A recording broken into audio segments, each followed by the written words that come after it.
하나님 말씀 보겠습니다. 사도행전 24장입니다. 원래는 1절부터 마지막 절까지 다 봐야 되는데요. 24절부터 27절까지만 봉독해 드리겠습니다. 24절부터 27절까지 봉독해 드리겠습니다. 수일 후에 벨릭스가 그 아내 유대 여자 드루실라와 함께 와서 바울을 불러 그리스도 예수 믿는 도를 듣거늘 바울이 의와 절제와 장차 오는 심판을 강론하니 벨릭스가 두려워하여 대답하되 지금은 가라.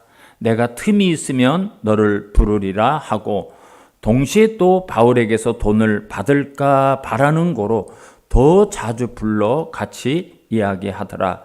이태가 지난 후 보르기오 베스도가 벨릭스의 소임을 이어받으니 벨릭스가 유대인의 마음을 얻고자 하여 바울을 구류하여 두니라.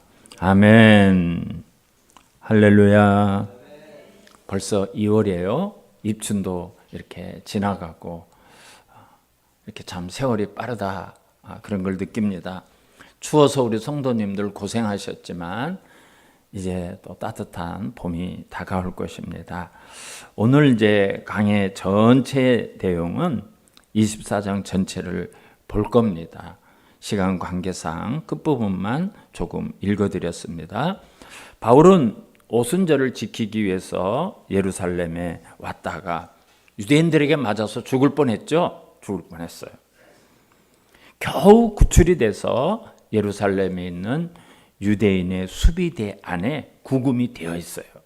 유대인들은 이 재판을 통해서 바울을 죽이려고 했는데 그게 뜻대로 되지 않았어요. 그래서 이번에는 바울을 살해하는 계획을 세우게 됩니다. 이제 바울이 이송할 때 우리가 결사대를 조직해서 우리의 목숨을 걸고 바울을 반드시 죽이자. 그런 이제 계획을 세웠어요.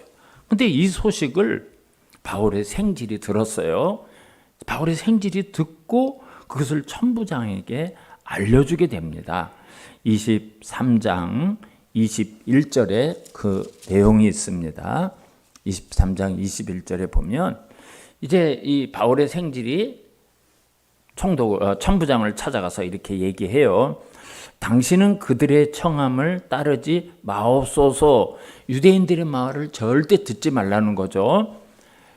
그들 중에는 바울을 죽이기 전에는 먹지도 않고 마시지도 않기로 맹세한 자 40여 명이 그를 죽이려고 숨어서 지금 다 준비하고 당신의 허락만 기다리나이다 하니 그랬어요.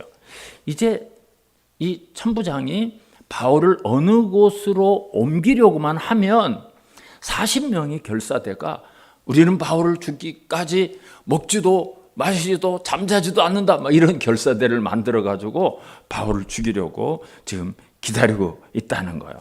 그래서 천부장이 바울에게 일어난 일, 이거 보통 일이 아니다 이거는. 그래서 지금 일어난 일을 보고서를 작성한 다음에 로마 총독에게로 보냈어요. 자기가 어떻게 결정할 것이 아니라는 것을 알게 된 거예요. 그래서 이제 총독의 명령을 기다리려고 총독에게 보내게 됐어요. 그래서 이제 그 총독 앞에서 바울이 재판을 받는 모습입니다. 그런데 오늘 24장의 내용을 보면 이 벨릭스 총독과 함께 많은 사람의 이름이 등장을 하게 됩니다. 근데 그 사람들의 면면을 우리가 조금만 관심 있게 들여다보면 아주 중요한 공통점이 하나가 있어요. 공통점. 한번 제가 조금 설명을 드릴게요. 우리가 바울이 당한 상황을 이해를 하기 위해서 먼저 1절을 한번 보시면 지난주에 말씀드렸던 이 사내들인 공회를 마음대로 주물르고 흔드는 아나니아라는 대제사장이 등장을 해요. 등장. 1절을 한번 보시기 바랍니다. 닷새 후에 대제사장 아나니아가 어떤 장로들과 한 변호사 도들로라는 변호사가 등장을 해요. 도들로와 함께 내려와서 총독 앞에서 바울을 고발하니라 그랬어요. 여기 첫 번째 등장하는 인물이 이 아나니아라는 대제사장인데요. 지난주에도 말씀을 드렸지만 아주 타락하고 부패한 대제사장이에요.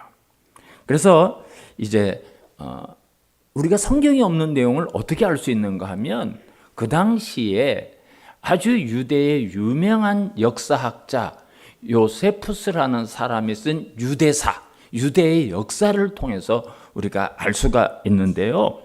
이 대제사장이 원래는 제사장이었어요.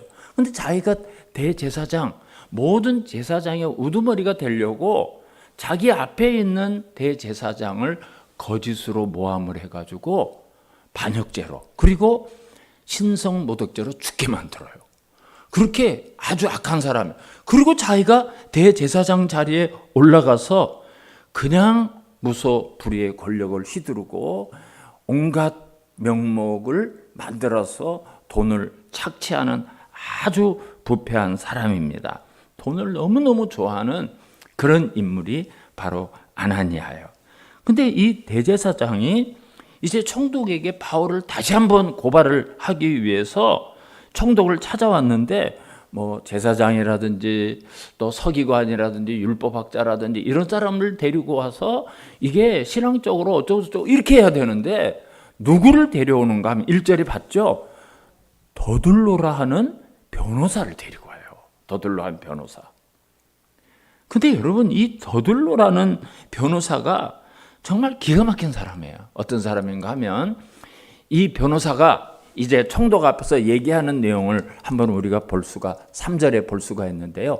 2절부터 한번 보시기 바랍니다. 제가 봉독해 드릴 테니까 어떤 인간인지 우리가 알 수가 있어요.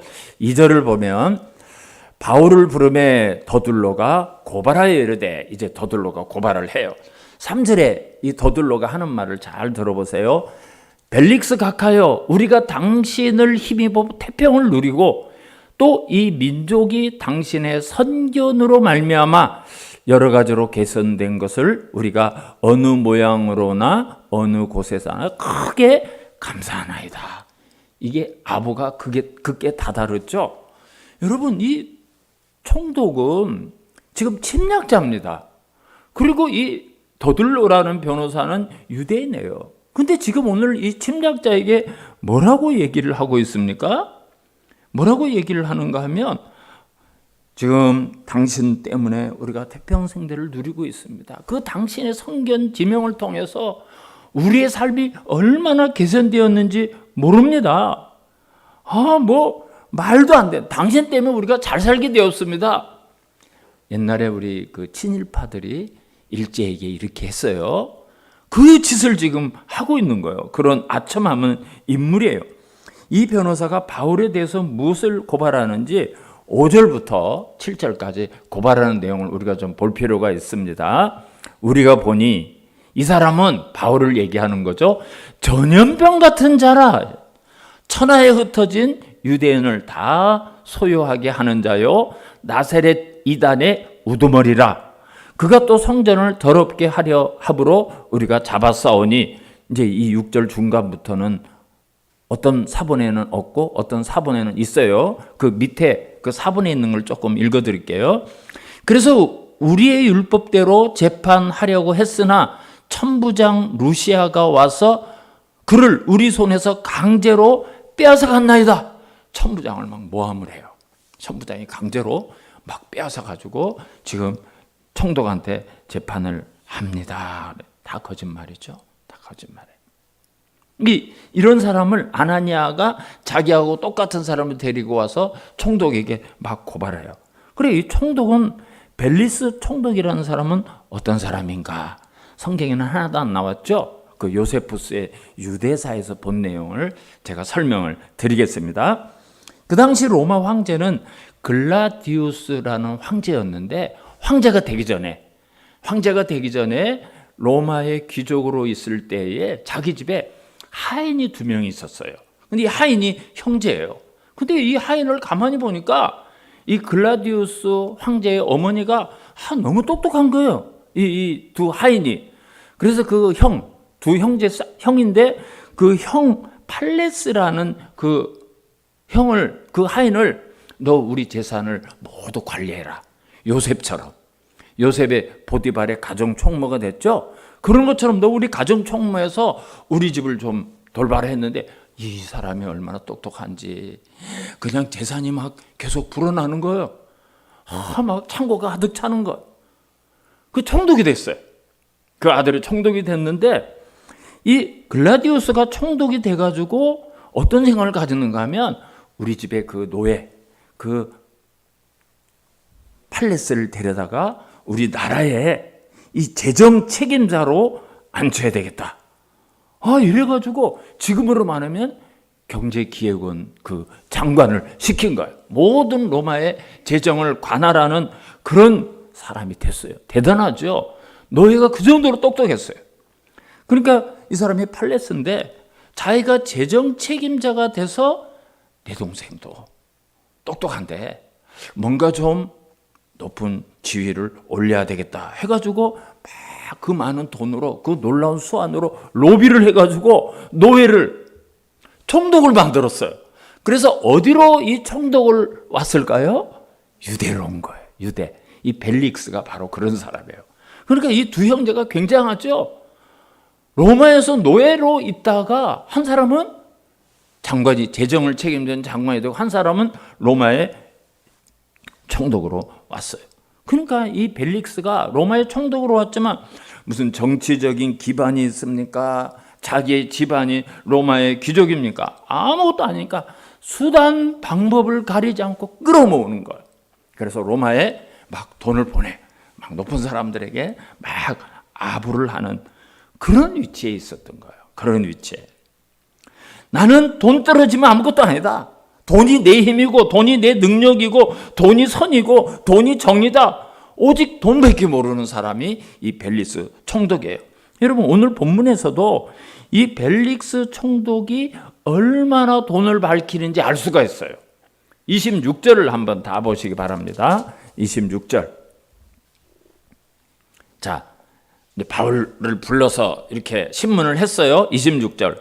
동시에 또 바울에게서 돈을 받을까 바라는 거로 더 자주 불러 같이 이야기하더라. 신문하는 게 아니에요.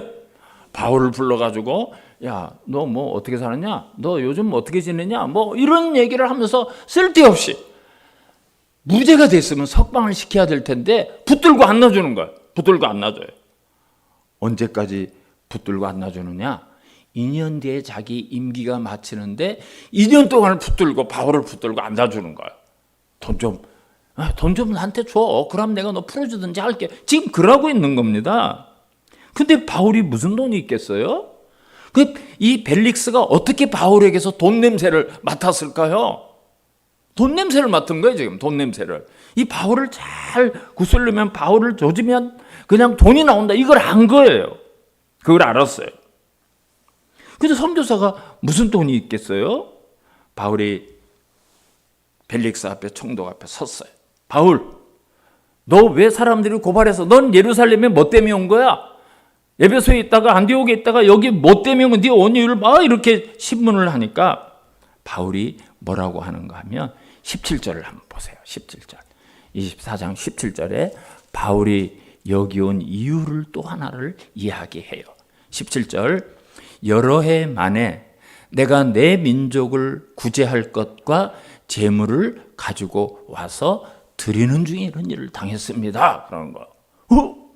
벨릭스가 갑자기 막 충격을 탁 받은 거야. 헐, 뭐야, 이게 바울이 돈을 가지고 이 예루살렘에 불쌍한 사람들을 도와주려고 돈을 가지고 왔다고? 깜짝 놀란 거야. 깜짝 놀란 거야. 야, 이 돈이 있네. 어디서 그런 돈을, 많은 돈을 가지고 와서 이 예루살렘에 없는 사람들을 구제할 그런 인간이지? 깜짝 놀란 거예요. 여러분, 바울이 예루살렘에 올 때 마게도니아 성도들이 헌금을 걷어서 예루살렘의 가난한 성도들에게 도와주려고 그 헌금을 싸들고 왔던 거예요. 사실은 그게 로마서에도 나오고 고린도 전서에도 나와요. 우리 로마서 15장 25절 26절 한번 보겠습니다. 로마서 15장 25절 26절. 바울이 이제 고린도에서 떠나면서 로마에 있는 성도들에게 쓴 편지예요. 저 성경 구절이 떴죠. 그러나 이제는 내가 성도를 섬기는 일로 예루살렘에 가노니, 그러니까 맥추절의 명절만 지키는 것이 아니라 이 기회를 통해서 마게도냐에서 받은 성도 헌금을 가지고 예루살렘을 구제하려고 출발해. 26절. 이는 마게도냐와 아가야 사람들이 예루살렘 성도 중 가난한 자들을 위하여 기쁘게 얼마를 연보하였음이라. 그 헌금을 했어요. 구제 헌금을. 그래가지고 그걸 가지고 온 거예요. 그거를 가지고. 바울이 그 가지고 왔다는 것을 총독이 알고 돈이라는 소리에 깜짝 놀래가지고 바울을 붙들고 안 놔주는 거야. 너 나한테 돈 낼 때까지 너 절대 놔주지 않는다. 그래서 또 바울에게서 돈을 받을까 바라는 거로 더 자주 불러 같이 이야기하더라. 이렇게 된 거예요. 그리고 이제 마지막 네 번째 인물이 이 벨릭스의 아내가 있는데 두루실라는 사람이에요. 24절에 나오죠. 오늘 시간이 없으니까 이 여인에 대한 이야기는 생략을 하겠어요. 어쨌든 이게 당대의 철학이, 사람들이 이런 생각을 가지고 살아요. 뭐 첫 번째로 봤죠. 첫 번째로 아나니아 대제사장, 두 번째 더둘로라 하는 아청꾼 변호사, 세 번째 돈만 하는 벨릭스 총독, 또 총독의 부인도 마찬가지, 똑같은 사람들. 이제 바울이 이런 사람들 앞에 서서 재판을 받아야 돼요. 근데 여러분 한번 생각을 해보십시오. 이런 인간들이 바울에게 재판을 공정하게 할까요? 좀 정의, 법대로 재판을 하겠습니까? 절대 그런 일 없어요. 절대 그런 일 없어요. 지금 이 바울이 그 앞에 세워져 있어요. 아니, 예수 그리스도인 한 사람, 예수를 믿는 성도 한 사람이 그 앞에 세워져 있어요. 그런 사람들 앞에.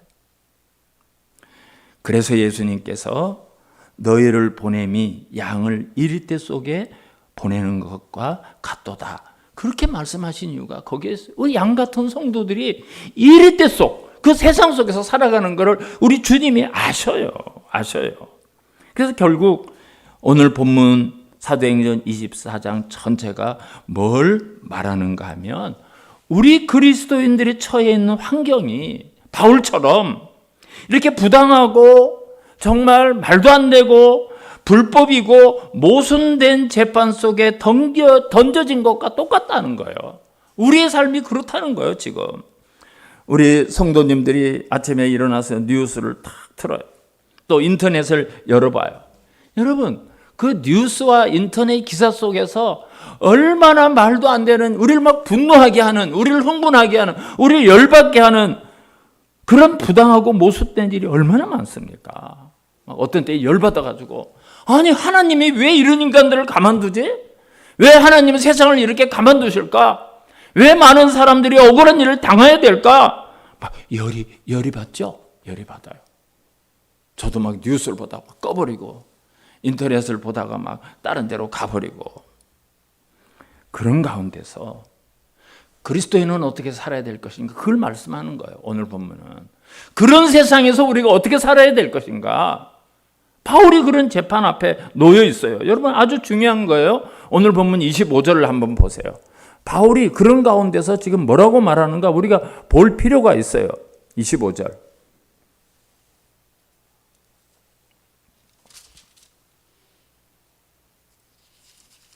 24장 25절을 보겠습니다.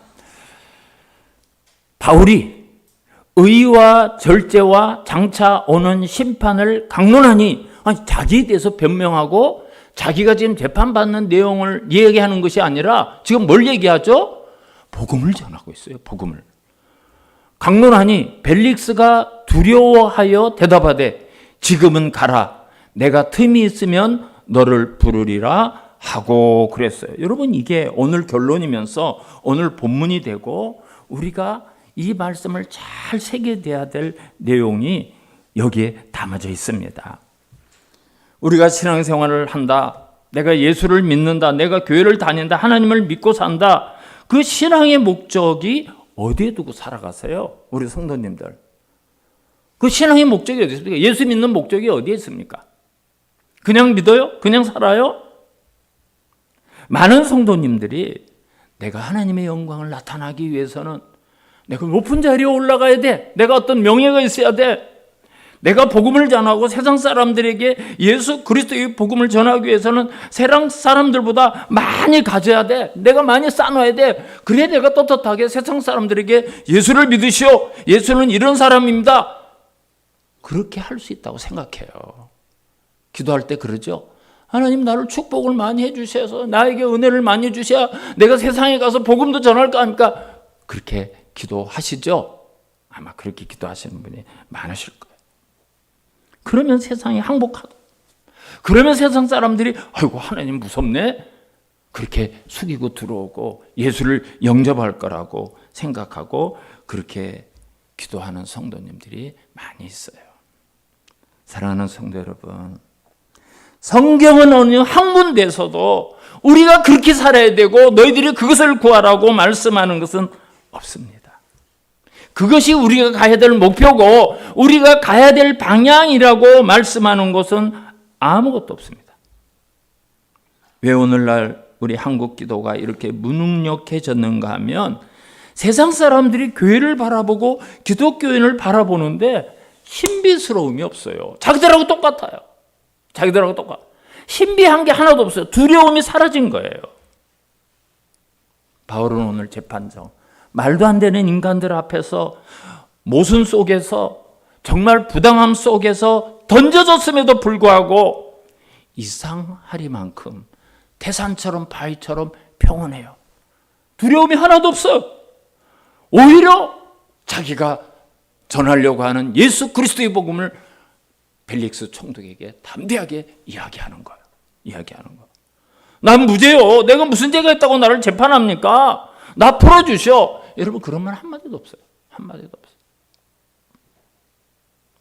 25절을 보니까 의와 절제와 장차 다가올 심판에 대해서 담대하게, 당당하게, 떳떳하게 설교를 하고 있어. 설교를. 예수가 어떤 건지, 기독교가 어떤 건지, 그리스도가 어떤 분이며 그분께서 이제 뭘 하실 건지. 그러니까 벨릭스가 어떡하죠? 아이고 무서워. 두려워했다 그랬어요. 두려워했다. 여러분 그 부당한 대상들에 대해서 그들 경멸하고 거기에 대해서 분노하고 저주하고 막 그 유대인들을 욕하고 그러지 않아요. 바울 그러지 않아요. 사랑하는 성도 여러분, 바로 여기가 우리 예수 믿는 사람들을 부르신 자리예요. 우리가 억울하면 가만히 못 있죠? 같이 멱살을 잡고 싸우고 머리끄댕이를 잡고 싸워야 속이 시원해. 그렇게 하는 것이 이기는 거라고 생각해요. 우리가 억울한 일 당하면 왜 분노가 없겠습니까? 바울인들 왜 분노가 없겠습니까? 근데 바울은 지금 그 모순덩어리 사람들 앞에서 그들을 전혀 욕하지도 않고 경멸하지도 않고 비난하지도 않고 두박두박 그저 내가 가야 될 길 예수 그리스도의 복음을 그냥 전하고 있어요. 여기서 우리는 두 가지를 기억해야 됩니다. 바로 그런 바울의 모습을 보고 이 총독, 사람을 죽이고 살릴 수 있는 권한을 가진 총독 벨릭스가 두려워했다 그랬어요. 여러분 세상은 우리가 어떤 힘을 가지고 능력을 가지고 악을 쓰고 막 권력으로 두드려 팬다고 항복하고 두려워하지 않습니다. 우리가 묵묵히 주님은 원하시는 그 길을 갈 때 세상이 두려워해요. 세상이. 우리가 같이 싸우는 것을 두려워하는 것이 아니라 어떤 상황에서도 그리스도인의 경건함을 잃지 않을 때 세상이 우리를 무서워하는 거예요. 그리스도인들이 믿지 않는 사람만 높은 자리에 올라가고 더 많이 가져야 그 사람들이 항복하고 설득을 당할 거라고 생각해요. 천만의 말씀이 절대 그렇지 않습니다. 그렇게 하는 것은 가짜예요. 아부하는 거예요. 그거 전부 가짜예요. 그런 권력 앞에서. 그런다고 여러분 우리 대통령이 장로님이 됐었어요. 장로님이 두 분이나 그런 분이 있었어요. 나라가 변화됐습니까? 나라가 변화됐어요. 그래서 전혀 안 됐죠. 대법원장이 장로고 집사고 국회의장이 장로고 집사 이런 사람들이 했어요. 국회가 변화되고 법이 바뀌고 법원이 달라지고 그랬습니까? 하나도 없어요. 하나도. 그런 거 하나도 없어요. 여러분 그렇게 해서 변하지 않아요. 제가 군대에 있을 때 제대하기 정말 한 두세 달을 남겨두고 제가 이제 군대는 내 일을 맡은 쫄병이 오는 걸 조수가 왔다고 그래요. 근데 저는 조수도 봤고요. 손자도 봤어요. 그 일을 맡는 사람이 2대에 걸쳐서 와서 아무것도 하는 거 없어요. 그냥 내무반장이 되고 빈둥빈둥 매일 부산 시내를 나와서 돌아다니고 집에 왔다 저녁에 부대로 퇴근하고 진짜 군대 생활을 그렇게. 그런데 대대장이 새로 왔는데 저를 찾는데요. 내가 뭐 잘못한 거 있나? 없는데 왜 그러시지? 대대장 앞에 쫙 갔대. 박병장 너 군대에서 뭐하다 사회에서 뭐하다 군대 왔나? 예, 이런 거 하다 왔습니다. 교회 다녔다며? 예, 교회 다녔습니다. 어느 교회 다녔습니다. 너 지금부터 할 일이 있다. 제가 뭐라 할까요? 제대하기 전에 우리 부대에 교회를 하나 만들려고 하는데 네가 그거 맡아 해. 이러시는 거예요. 그래서 우리가 이제 이런 예배당처럼 이런 큰 강당이 있는데 그걸 예배당으로 만들자. 그래서 네가 부산에 가서 교회를 찾아다니면서 나무도 좀 구하고 재료도 구해가지고 여기다 강대상도 만들고 장의자도 만들고 그렇게 예배당을 꾸며. 저한테 그런 사명을 내리는 거예요. 그래서 이제 교회를 당장 그 다음 날 당장 찾아갔죠. 이렇게 합니다. 제가 다니던 교회 부산의 성창목재, 그 아주 큰 목재 회사예요. 그거 다 크리스찬이에요. 사장부터 모든 이사들이 다 크리스찬. 근데 거기 이사한 사람이 제가 다니는 교회에 있었어요. 그래 이제 목사님한테 얘기했더니 그 얘기하니까 다음날 바로 차 몰고 오래요. 그래 군대 트럭들 막 몰고 가가지고 그 목재를 베니다를 막 잔뜩 실고 부대로 와가지고 마침 우리 부대에 목수를 하다 온 사람이 왔어요. 그리고 그 사람이 막 한 달 넘게 막 그렇게 열심히 의자도 만들고 강대상도 만들고 뭐 이런 거 다 완전 예배당을 이제 했어요. 그래서 왜 우리 대대장님이 그런가 했더니 어머니가 권사님이었는데 어머니를 모시고 있었어요.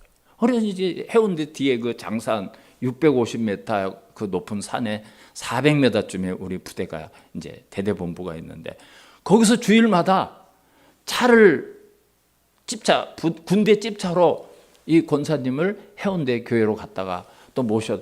그게 문제가 될 수도 있고요. 그게 좀 보통 일이 아니잖아요. 그러니까 저한테 교회를 만들어내서 교회를 잘 만들었어요. 목사님은 어떡할까요? 네가 좀 어디 구해서 목사님이 주일마다 예배 드리게 해. 그래가지고 해운대역 앞에 가니까 고신 측에 작은 교회가 하나 있어요. 시민교회. 목사님 저 이러고 저러고 저 산에 있는 부대입니다. 주일날 9시나 9시 반쯤 우리가 차를 보내드릴 테니까 와서 예배를 좀 드려드리면 안 되겠습니까? 좋죠. 한마디로 딱 해가지고 모든 게 해결이 됐어요. 그래가지고 이제 첫째 주일이 왔어요. 예배를 드려요. 하사 이상 모든 장교들이 다 왔어요. 내가 다 왔어요. 꽉 찼어요. 그 위에 알파 포대가 있는데 그 포대에 있는 그 간부들까지 몽땅 왔어요. 대대장님이 예배를 드린다 하니까 주일 되면 모든 하사 이상 간부들이 모조리 다 군대를 다 온 거예요. 다 예배 자리가 차서 우리는 앉을 자리도 없어요. 다 앉을 자리도 없어요. 그렇게 몇 주 예배를 드리고 제가 제대를 했습니다. 여러분 그 사람들이 복음이 놀라워서 정말 예수님을 영접해서 그렇게 해서 그 예배 자리로 나왔습니까? 물론 그 가운데 말씀을 통해서 구원받을 사람도 있겠죠. 그러나 그 권력이 무서워서 그 대대장님에게 잘 보려고 그 자리에 나온 거죠. 그 자리에 나온 거죠. 여러분 그런 세상의 힘, 세상의 권력, 세상의 어떤 그런 것 가지고 우리가 세상과 싸우는 존재가 아닙니다. 세상이 그런다고 굴복하지 않습니다. 만약 그게 정답이라면 예수님이 마국간에서 어린 아기로 이 땅에 오지 않았을, 천군 천사와 함께 영광 가운데 오셨을 것이에요. 우리를 부르신 목적지, 우리를 부르신 우리의 목표가 어딘지 그 결론이 에베소서 3장 16절에 있어요. 에베소서 3장 16절을 한번 보겠습니다. 그의 영광의 풍성함을 따라 그의 성령으로 말미암아 너희 속사람을 능력으로 강건하게 하시오며 그랬어요. 여기 속사람을 강건하게 만드는 게 그게 성령을 통해서 우리에게 하시는 하나님의 뜻이에요. 우리의 속사람이 강건. 겉에 세상의 권력을 갖고 물질을 많고 세상의 어떤 힘으로 세상과 싸우는 것이 아니라 우리 안에 속사람이 있어요. 예수 그리스도를 영접하는 순간 누구든지 새로운 피조물이 돼요. 우리의 속사람이 있어요. 우리의 인격이 있고 우리의 감정이 담아있고 우리의 모든 사람이 녹아있는 우리의 속사람, 그게 강건해지도록 하는 게 그게 하나님이 우리를 부르신 목적이에요. 자, 17절부터 19절까지 좀 구체적으로 보겠습니다.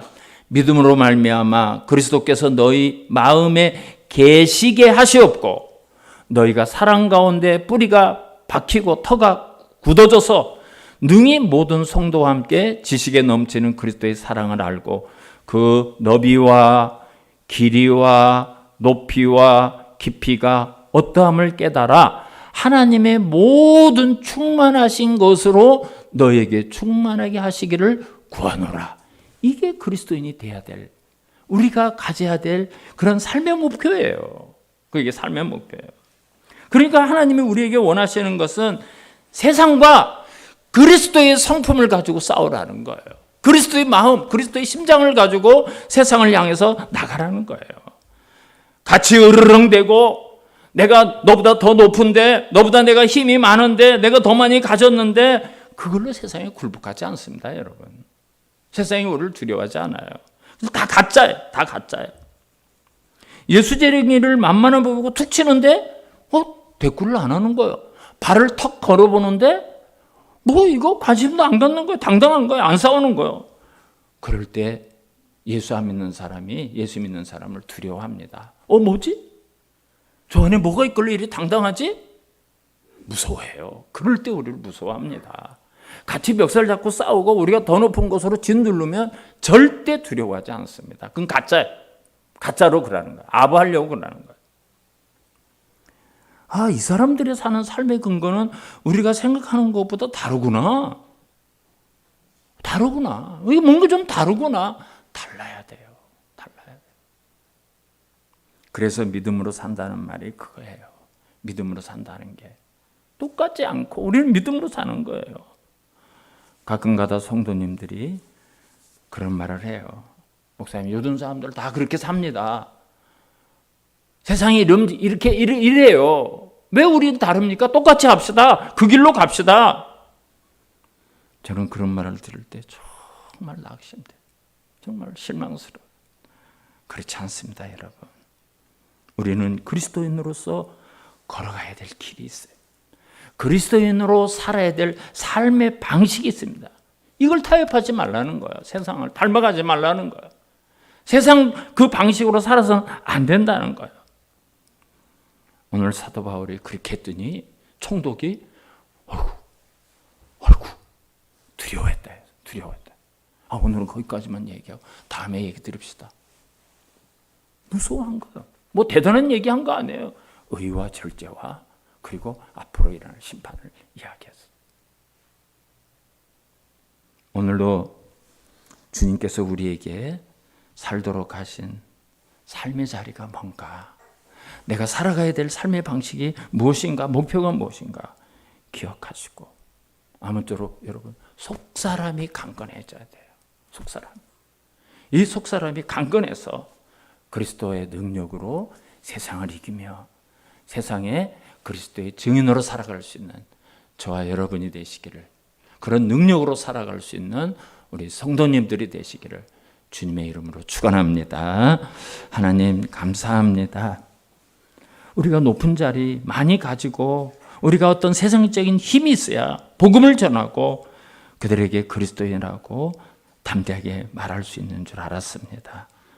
오늘 바울은 하나님의 의, 성도로서의 절제, 그리고 예수 그리스도의 복음으로 세상에서 가장 힘 있는 자를 두려워하고 떨게 하는 말씀을 묵상했습니다. 하나님, 우리가 세상 때문에 주눅들지 않도록 하시고 세상을 닮아가지 않도록 하시고 세상을 따라가지 않도록 하시고, 그럼에도 불구하고 우리의 속사람이 강건해서 그리스도인답게 살아갈 수 있도록 도와주시고 은혜 내려 주시옵소서. 예수님의 이름으로 기도하옵나이다. 아멘. 우리 다 일어나시